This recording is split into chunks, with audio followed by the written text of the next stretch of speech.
Thank you, Mr. Chair. Actually, sa social welfare ako membro eh. Pero hindi ako membro ng trade industry, agriculture, at iba. Kaya I would just like to ask some of our resource persons to educate this representation. Now, may I know from the government agencies who has primordial or primary jurisdiction over the issue of rice? Sino po ang agency, government agency, na may jurisdiction over the issue of rice in all its aspects? Yes, we have our USEC for the National Rice Program. It's DA in terms of providing available and affordable is one of the mandate of the department. DA po. USEC. Kayo po. DA po. Yung agency po ninyo. How about its prices? Would it also be under DA? Based on the Price Act, About the price of rice. Who has primordial jurisdiction over the price of rice? Would it also be DA? based on the Price Act, on monitoring and some sort of enforcement, maybe a little enforcement. Yes, DA. DA pa rin. Part ang DA, sir. DA pa rin. Hindi po walang pakialam ang DTI. DTI is assisting us kasi walang capacity, yung historical capacity ng DA on enforcement, monitoring sa mga prices, talagang DTI ang may historical knowledge nun, sir. But in terms of enforcement, it's LGU and kung may kailangan assistance ng PNP. Hindi. Nagdi-dictate po ng presyo ng bigas. Nagdidikta. Wala bang concern po dito, USEC, yung Price Coordinating Council? Meron, sir. But the present administration, or the present management, hindi siya masyadong keen on providing SRPs on the price ng rice. But there are certain conditions where the Price Coordinating Council will come in. Would you agree with that? Yes, sir. Especially Yes. during the passage of the amendment to RTL, nakalagay naman na sa amendment to the RTL na the NPCC can recommend. Now, thank you. Would any agency know how much rice do our country need? PSA. Yung annual na pangangailangan po natin. If it's official data, it should be PSA, sir. Kasi dito po dapat tayo magsimula eh. Ilan po ang kailangan ng ating bansa na bigas para masatisfy yung need ng bawat Pilipino? Sir, if you want the official data, it should be the PSA who will give you the data. May I know if the representative of PSA is around? Mr. Chair?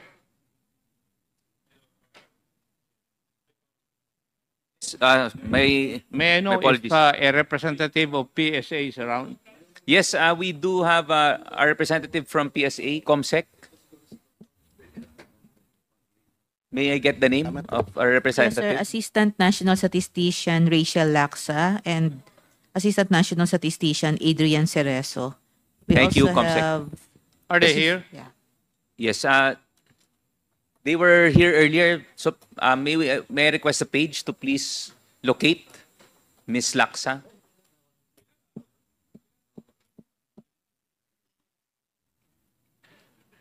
USEC, would you know if we have an oversupply of rice?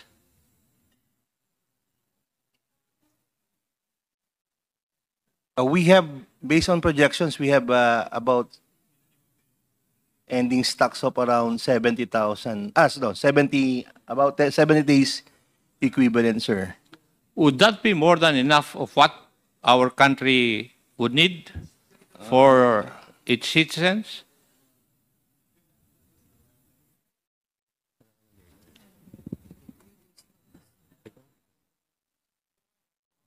Can I ask Sir Neda to... Mr. Yeah. Chair? can I Yes, ask Director Nieva. It's recognized. Mr. Chair, based on the PSA preliminary data, the estimate we have 83 days to last for the 2024 rice supply, Mr. Chair.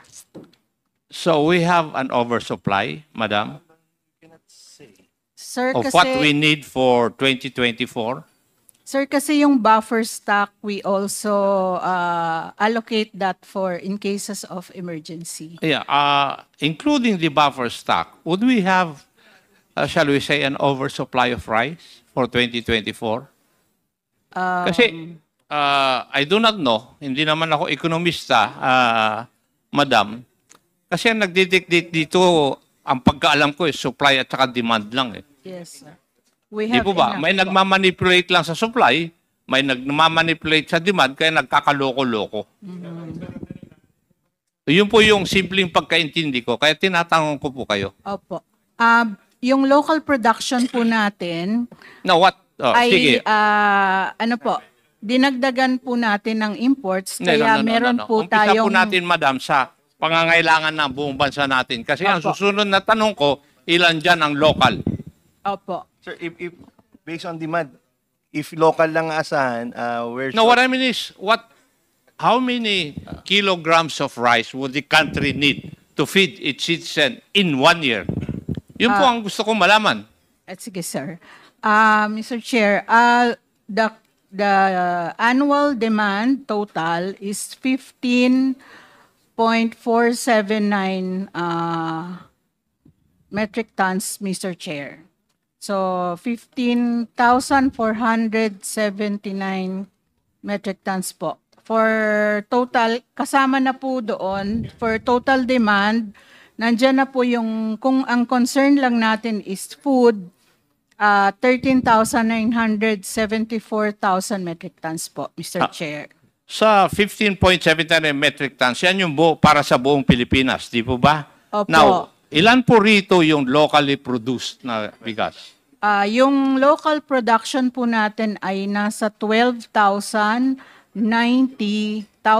metric tons. 12,090,000 metric tons. So, yung difference ng 15.79 at saka 12.19, yun po yung ini-import natin.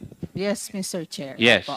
Opo. And if we have 15.79, local at saka imported, okay na yung ating bansa. 0-0.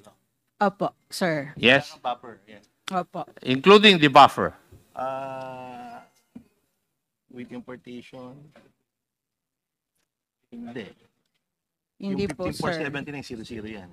Opo. 0-0 po tayo pag 15.470. sa 15,479. Okay.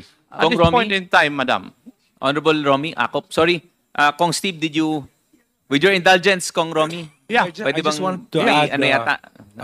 Kong Romy, ma'am, you gave your presentation earlier, right? You said it's 0.82, meaning there's enough supply in the country to meet demand, and you have a point something buffer. So kumbaga, may supply to meet demand, and you have that 15 or 17% buffer. Yes. So why don't you just say that, so at least it's easier for all of us to understand instead of digging into new numbers?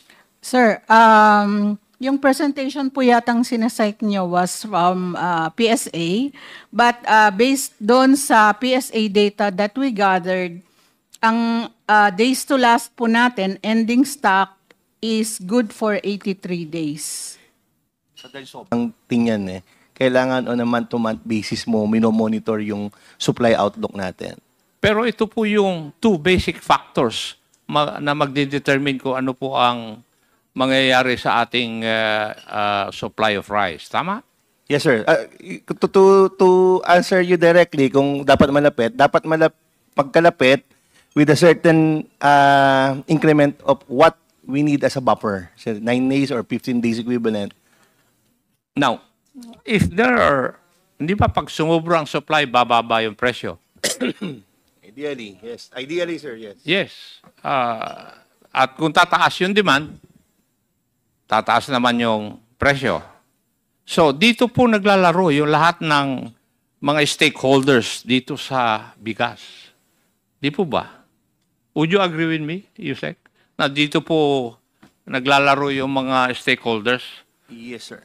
And if they play, hindi po maging stable yung presyo ng bigas. Tama? Yes, sir. Yes. Do you realize that? Ano po ang ginagawa ng DA dyan sa sitwasyon na yan?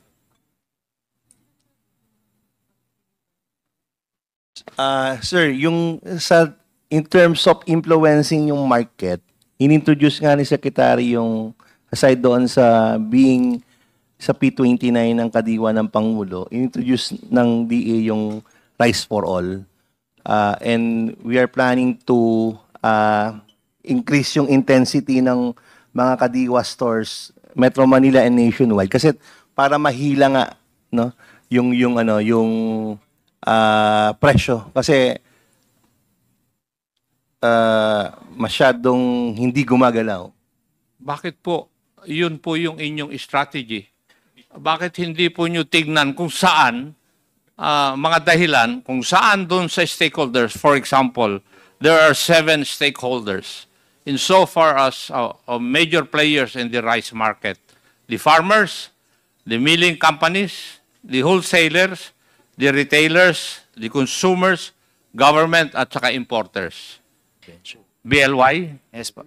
Ang volume lang niya is 210,800, 210,600,475.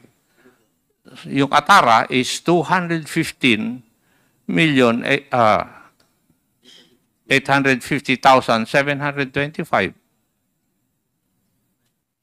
Bakit magkaiba?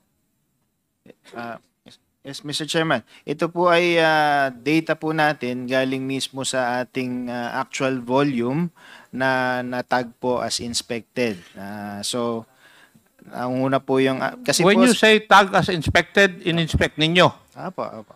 That's So- clear naman po sa atin. So, ibig sabihin, hindi pa rin nagtatali. Ang tanong ko po, bakit hindi po nagtatali? Sir, baka lang po may iba-ibang classification ng rice kasi po... Ha? Nagtuturan na kayo ngayon? Apo. Hindi sir, ano naman po eh. Actually, harmonized naman po eh. But yung siguro yung pagdating o ano kung kailan po na i-report. Pero in-inspect ninyo eh. Apo. Ikaw naman, iho. Kumbaga sa kwan, matandang tinali na ako eh. Tapos bubulahin mo ako ng ganyan, na hindi mo ako mabigyan ng rason. Sir, ito po yung ipinasa namin Hindi, sa record committee. na ng customs, magkaiba eh. Magkaiba kayo. May I be recognized, Mr. Chair? Yes, the Honorable, Bien? Yeah, yes, Mr. Chair. We submitted, sir, the top 20 consignees, and it was submitted to the Secretariat, Your Honor, of this committee.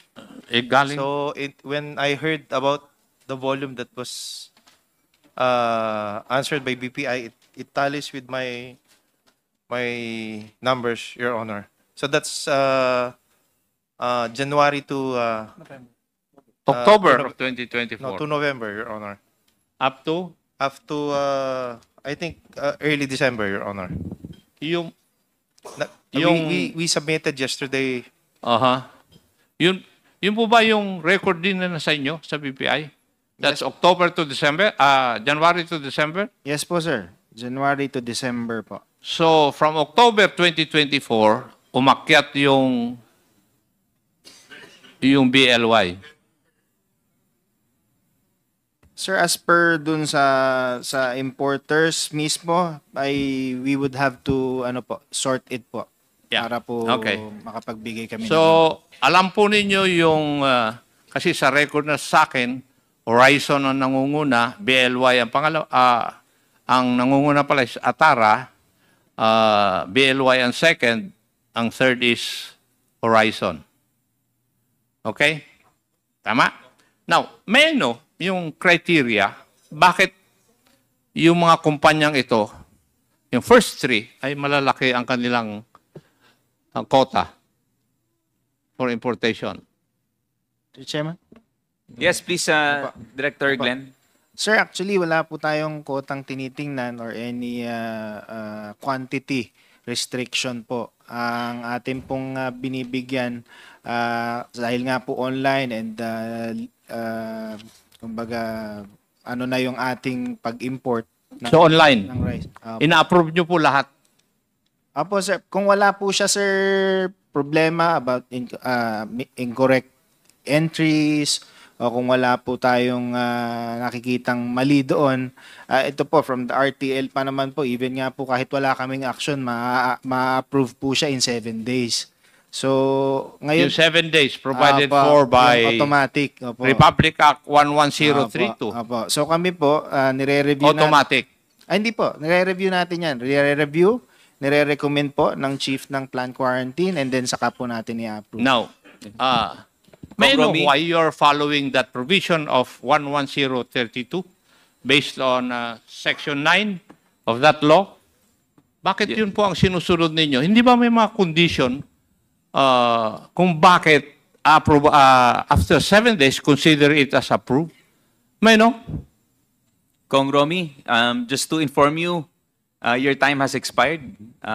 If you may we request that you wrap up already with your questions. Mr. Chairman, I will yield my time to Kong Romy. Okay. Yeah, Sige. I will be the next Sige, so- to interpolate, di ba? Yes. I will just yield my time to. Yes. After Mr. since Chair. Yes, since I'll just wrap up. I'll just continue my Yes. line of questioning. yes, please proceed, Kong Romy. Yes. So that I will Yes. not get But the Kong time Romy, of the Honorable yes, Paduano. before I recognize Director Glenn, may I request from the committee secretariat, we are informed that the Bureau of Customs has submitted an updated list up to December in terms of the top importers. So para to avoid any confusion, baka we might want a copy. Everyone to get a copy. Chairman. Yes, the Honorable just, Paduano. just the indulgence of Chairman Akop. Kasi ang reference namin is January to October coming from the Bureau of Customs. I talked to Commissioner Robion. He told me that there's a document, updated document, nasa COMSEC daw. And we don't have that copy. Now, ang ano lang po, ang BPI ba has also submitted to the committee? The actual... Yes. Comsec, can we show the Honorable Paduano the listing? I think it was submitted by BPI already. Yung sinabmit niyo ba, Mr. Glenn, January to December din? Apo sir, early December, I think December 4? Yes. December 5 sir, as of December 5. Pero may January to October din kayo? Apo sir, meron po. Hindi, Pwede naman napinadala. nating Napinabit. i-reconcile. Apo. Wala po. Wala. So December, para lang ma-reconcile yung data, dapat January to December. Wala kaming hawak noon, Mr. Chairman. Yes. So Comsec, can we please provide the Honorable Paduano a copy? Thank you, Honorable Karaps Paduano. May we now hear the answer of the Director Glenn to the query of the Honorable Romy Akop. Sir, just to, sir, ito po yung proseso, kung paano po sila nabibigyan? Ang tanong ko po ay, bakit nyo po ginagamit yung provision ng Republic Act 1032 na kung 7 days hindi nyo po inaksyonan, ma-approve, consider it as approved? May I know the reason why? Yes, Director Glenn. Sir, binigyan ko lang pong instance yan, sir, kasi sinasabi niyo po kanina na bakit But you ina-approvehan. have been doing this. Hindi po, hindi na po, sir. Hindi na po namin siya. Kailan nyo tinigil? Sir, yung RTL, I think 2021 pa ho yun nung yung sinasabing minamanage yung So, SPSIC. remember that Apo. you are under oath. Apo. Pag nakakuha Yes, ako sir. ng ebidensya, Yes, sir. I will move to cite you in contempt. Yes, sir. So, you are no longer using Yung RTL provision. yung provision sa Republic Act 11032. In other words, what you are trying to tell this committee is that lahat po ng online application ay ina-approve nyo before the lapse of 7 days. kapag ka po siya ay na-review at nakita pong walang mali sa kanyang mga That is application. presumed. Apo. Kasi dapat mong Documentary, ginagawa sir. yung trabaho mo eh. Opo, opo. Yun lang ang katanungan ko. Yes, sir. Di po ba? Now, may I ask, yung po bang nag-a-apply, you do not question yung kanilang mga data tungkol sa kanilang authorized capital stock? Is it not included in their application? Yes, Director Apo. Glenn. Actually, sir, sa ating Sagutin license po to ninyo operate. ako. Hindi Apo. nyo po sinasagot yung katanungan ko eh. Sagutin mo yung tanong ko. Yes, sir. Pakinggan mo yung tanong ko. Kasi kanina pa ako rito eh, na nag-antay. Ang tanong ko sa inyo is, in the applications of those applying for the importation of rice, tinitingnan nyo po ba yung data ng mga nag-a-apply?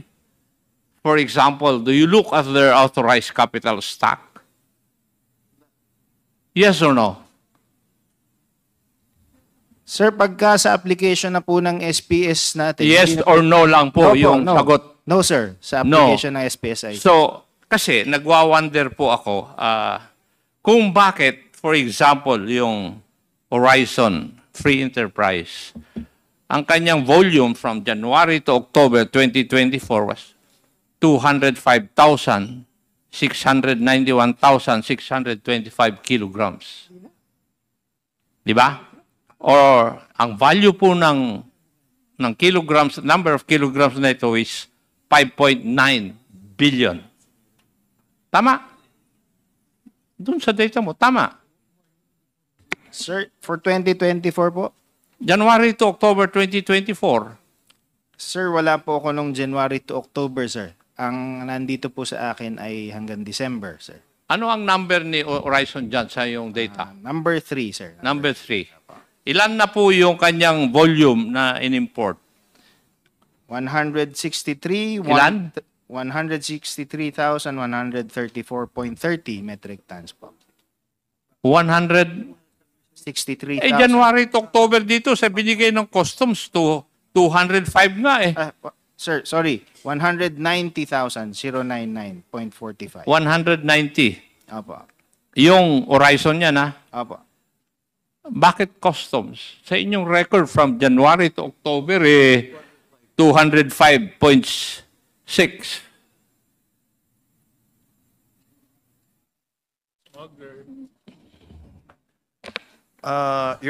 Mr. Chair, Your Honor, we get our data from actual importations, Your Honor. So we just generate the data and then we give you the actual figures, Your Honor. Kaya nga, ang pagkaalam ko, dapat yung data ninyo na pumasok at saka doon sa request nila, dapat mag-ugma, di po ba? Pero doon sa data na sinabit ninyo, hindi nag-uugma. May I know the reason why?